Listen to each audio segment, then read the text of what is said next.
Hello नमस्कार, मी तेजू. कशा आहात सगळे? आय होप तुम्ही सर्व मजेत असाल आणि मीही मजेत आहे.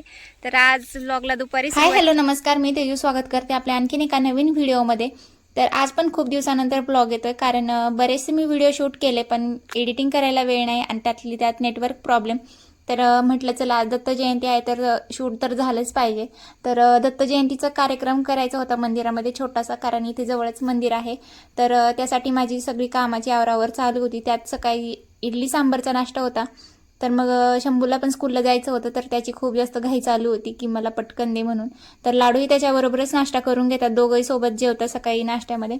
आणि दोघांना मी सेपरेट दिलं एका प्लेटमध्ये. तर तोपर्यंत माझी दुसरी कामं चालू होते आणि किचनवरचा पसारा इग्नोर करा कारण त्याचा टिफिन आणि नाश्ता दोन्ही सोबत चालू होतं, त्यामुळे सगळा पसारा दिसत. आणि मग त्यानंतर काही शूट घेतलं नाही कारण लाईट गेली होती आणि घरात सगळा अंधार दिसत होता, त्यामुळे मग काही शूट घेतलं नाही. आणि मग त्यानंतर मग सगळं काम आवरून मी वावरामध्ये आले आणि तिथेच घरचेच फुलं आहे त्यामुळे म्हटलं चला भरपूर फुलं घेऊन जाऊया. तर मला भरपूर अशा माळा वगैरे बनवायच्या होत्या पाळणा सजवण्यासाठी आणि दरवाजाला म्हणजे मंदिराचा जो दरवाजा आहे त्यासाठी तोरण, तसेच देवांसाठी हार बनवायचे होते. तर मग दोन्ही रंगाचे झेंडूचे फुलं तोडले मी, पिवळे आणि लाल रंगाचे. तर भरपूर फुलं वगैरे तोडून घरी घेऊन गेले आणि मग त्यांच्या छान अशा माळा वगैरे बनवल्या. तर मंदिर झाल्यापासून तर मी पहिल्यांदाच इथे घरी आहे सुट्टीला. तर म्हटलं चला आहे तर छान अशी तयारी वगैरे करून घेऊया. तसं तर कार्यक्रम खूप मोठा करतात, सगळे जेवण वगैरे सगळं काही जल्लोषात असतं. पण यावर्षी काही दुःखद घटना झाली त्यामुळे मग एवढं काही मोठ्या म्हणजे असं जोरात काही असं काही केलंच नाही आणि सिंपल असा आपला घरगुती कार्यक्रम केला. तर माझ्या सोबतीलाही कोणी नव्हतं मदतीला, तर मग माझं एकटीचंच काम चालू होतं आणि मी दुपारीच ह्या माळा वगैरे बनवून घेतल्या. आणि संध्याकाळचा प्रोग्राम होता तर म्हटलं तोपर्यंत अगोदर माळा वगैरे बनवून ठेवूया, त्यानंतर मग आपण तिथे गेल्यानंतर डेकोरेशन करूया. आणि माझ्या सोबतीला लाडू होती आणि तिच्यामध्ये लुडबुड चालूच होती आणि माझ्यासोबत गप्पा वगैरे चालल्या होत्या तिच्या. आणि मग भरपूर अशा माळा वगैरे बनवून घेतल्या, त्यानंतर काही फुलं घेतले आणि त्यांना कट करून मस्त असं त्यांचं डेकोरेशन केलं. आज आहे दत्त जयंती, तर त्याचीच तयारी म्हणजे थोडीफार झाली आहे. हार वगैरे करून ठेवलेत आणि इकडे आम्ही फुलं तोडायला आले शेतात, झेंडूचे फुलं. आणि आता बरेचसे फुलं पण निघतात आहे. तिकडे लाल झेंडू आहे आणि इकडं मध्ये पिवळा आहे. आता हे गवत इग्नोर करा कारण इथे मेथी आणि कोथिंबीर होती, ती उपटून आम्ही मार्केटला पाठवली. आणि आता इथं आंबे आहेत मध्ये, तर त्याच बेडवर मध्ये जेवढं अंतर आहे ना, तर त्यामध्ये झेंडू 2 प्रकारचे लावले होते आणि ते आता बरोबर तोडायला आलेत मार्गशीर्ष महिन्यामध्ये. तर आता झेंडू तोडत होते, म्हटलं चला व्लॉगला पण सुरुवात करूया. आणि थोड्या वेळाने आम्हाला मंदिरामध्ये जायचं आहे. तर जेव्हा आम्ही भाजी उपटत होतो मेथी कोथिंबीर, तर मी घरी इथेच आहे, घराजवळ शेत आहे, त्यामुळे लाडू पण आमच्यासोबत यायची. तर तेव्हा तिच्या पप्पाने तिला तिथे झोका बांधून दिला होता आणि ती झोका खेळते. आहे लाडू? कुणी बांधला झोका? बाबांनी. बाबाची आठवण येते काय? लगेच म्हणती बाबांनी झोका बांधलाय आणि तिथे झोका खेळती, आंब्याच्या झाडाला बांधलेलं आहे. आणि इकडे आम्ही फुलं तोडतोय आजी आणि मी. तर आता बरेचसे झालेत, तर आता घरी जायचं आहे आणि मग त्यानंतर प्रसाद बनवायचा आहे. मंदिरामध्ये कशी कशी पूजा करते, काय करते, अजून बरंचसं तिथं डेकोरेशन वगैरे करायचं आहे. तर फुलांचा हार वगैरे मी बनवून घेतला आहे, आत्ताच दुपारी बनवला मी. आणि त्यानंतर मग फुलं तोडायला आले, ऊन थोडंसं कमी झाल्यानंतर, कारण सुकून जातील, उद्या सकाळी ते मार्केटला पाठवायचे. तर आजी आम्ही दोघीच तोडत होतो, आता झाले बरेचसे. तर आता मंदिरामध्ये जायचं आहे आणि मग तिथली पूजा वगैरे सगळं तुमच्यासोबत शेअर करते. चला तर भेटूया, असंच कंटिन्यू राहा. तुमचा व्हिडिओ यूट्यूबला टाकते मी.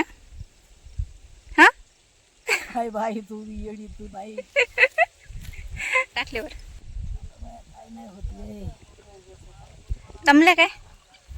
कंबर पार माही पार कंबर गेली. राहू दे, मी तोडते आता, एवढे राहिलेले.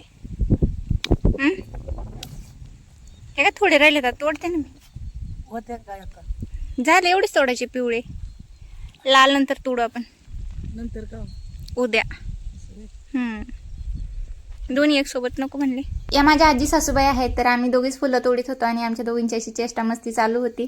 आणि त्या मला हसत होत्या कारण मी त्यांचा व्हिडिओ काढत होते म्हणून. आणि त्यानंतर मग मी त्यांना म्हटलं की माझा व्हिडिओ काढा, तर त्यांनी असा काही माझा व्हिडिओ काढलाय आणि त्यांना कसं काढायचं हे पण माहीत नव्हतं, पण त्यांनी काढलाय असा छोटासा व्हिडिओ. तर म्हटलं चला तुमच्यासोबत शेअर करूया. त्यानंतर मग प्रसाद वगैरे बनवला तोपर्यंत जाऊबाईंनी, आणि मग आम्ही मंदिरामध्ये गेलो आणि लाडूला आणि शंभूला घेऊन गेले होते. तर तिथे रांगोळी वगैरे अगोदर काढून घेतली, छान अशी सिंपल छोटीशी रांगोळी काढली. तर तिथे पण मला माझ्या जाऊबाई आल्या होत्या मदत करायला. झटपट छान अशी रांगोळी काढली. तर रांगोळी कशी काढली ती मी पुढे दाखवते, पण त्यानंतर मग फुलांचं डेकोरेशन करायला घेतलं आणि एंट्रीलाच म्हटलं छान असं फुलांनी सजवावं.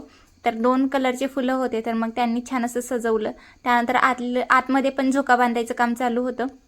तसं पाहायला गेलं तर हे मारुतीचं मंदिर आहे, पण मारुतीच्याच म्हणजे मूर्ती शेजारी दत्ताची पण छोटीशी मूर्ती आहे. त्यामुळे दरवर्षीप्रमाणे इथेच आम्ही असं दत्त जयंती साजरी करतो.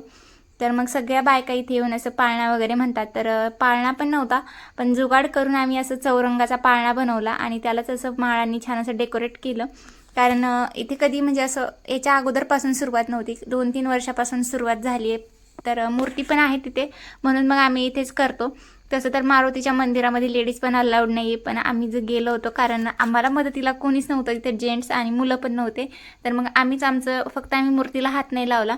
बाकी मग सेंटरला तिथे छान असं दोरी वगैरे लावून आम्ही पाळणा बनवला आणि सगळ्या बाजूनी फुलांनी त्याला डेकोरेट केलं. खरं तर हे मंदिर कुठल्या गावचं नाही आहे किंवा कुठे असं मोठं मंदिर नाही आहे. हे आमच्या वस्तीवरचंच मंदिर आहे आणि पहिलं एकदम छोटं होतं आणि फक्त मूर्ती होती, मंदिर तर अजिबात नव्हतं. त्यानंतर मग आम्ही पुढाकार घेऊन सगळ्यांनी आमच्या वस्तीवरच्या म्हणजे सगळ्या लोकांनी मिळून हे मंदिर बनवलं. तर मंदिर बनवल्यानंतर छान अशी मूर्तीची स्थापना वगैरे केलं, जीर्णोद्धार केला त्या मंदिराचा. त्यानंतर मग आमच्या दारापुढे एक औदुंबरांचं झाड आहे, तर मग त्या झाडाखाली ठेवण्यासाठी यांनी एक मूर्ती आणली होती दत्ताची. तर तिथे आम्हाला ती ठेवायची होती, पण काही कारणामुळे ती नाही ठेवली आणि आम्ही ब्राह्मण काकांना पण विचारलं होतं, तर ते बोलले तिथं नका ठेवू तुम्ही. आणि आम्हाला ते झाड पण काढायचं होतं कारण ते अडचण करत होतं मध्ये, त्यामुळे. आणि मग त्याच वेळेस या मंदिराचं काम चालू होतं आणि मग ते ब्राह्मण काका बोलले की तुम्ही त्या मंदिरामध्ये स्थापन करा. तर मग दोन्ही देवांच्या मूर्ती आम्ही शेजारी शेजारी स्थापन केल्या.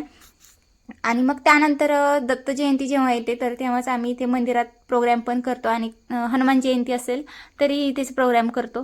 पण असं तर मारुतीच्या मंदिरामध्ये लेडीज जात नाही, पण आता दोन्ही देवांच्या मूर्त्या असल्यामुळे आणि पाळणा वगैरे म्हणण्यासाठी मग आम्ही आतमध्ये गेलो होतो.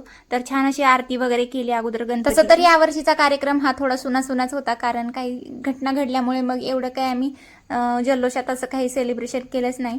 तर आम्ही सुरुवाती गणपतीच्या आरतीपासून केली, मग त्यानंतर दत्ताची आरती म्हटलो आणि मग पाळणा.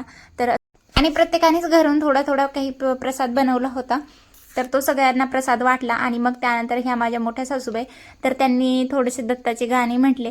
तर असंच संपवला आजचा दिवस. चला तर व्हिडिओ कसा वाटला नक्की कमेंट करून सांगा आणि आवडला असेल तर सबस्क्राईब करायला विसरू नका. चला तर भेटूया उद्याच्या व्हिडिओमध्ये, तोपर्यंत सर्वांना बाय बाय.